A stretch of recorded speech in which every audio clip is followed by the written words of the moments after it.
તેલંગાણાના સંગારેડ્ડી જિલ્લામાં એક દવા ફેક્ટરીના રિએક્ટર યુનિટમાં વિસ્ફોટમાં 10 કામદારોના મોત થયા છે। આ વાતની હજુ સુધી સત્તાવાર જોકે પુષ્ટિ થઈ નથી, પરંતુ સૂત્રો તરફથી જે રીતે જાણકારી મળી રહી છે તે પ્રમાણે મલ્ટી ઝોન 2ના આઈજીવી સત્યનારાયણે જણાવ્યું છે કે આ ઘટનામાં કુલ 8 લોકોના મોત થયા છે। તેમાંથી 6 લોકોના મૃતદેહ ઘટના સ્થળેથી મળી આવ્યા છે, જ્યારે 2 લોકોના સારવાર દરમિયાન મોત થયા છે।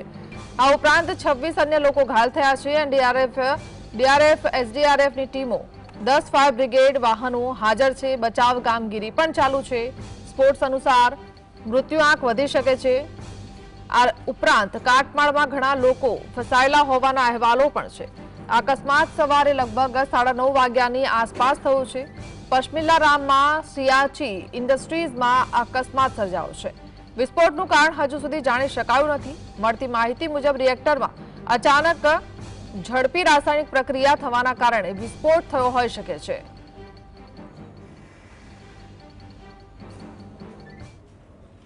कंपनी के अंदर जो ब्लास्ट हुआ है इसके अभी अभी मालूम पड़ा है, जिसके अंदर थोड़े लोगों का जान भी गया है।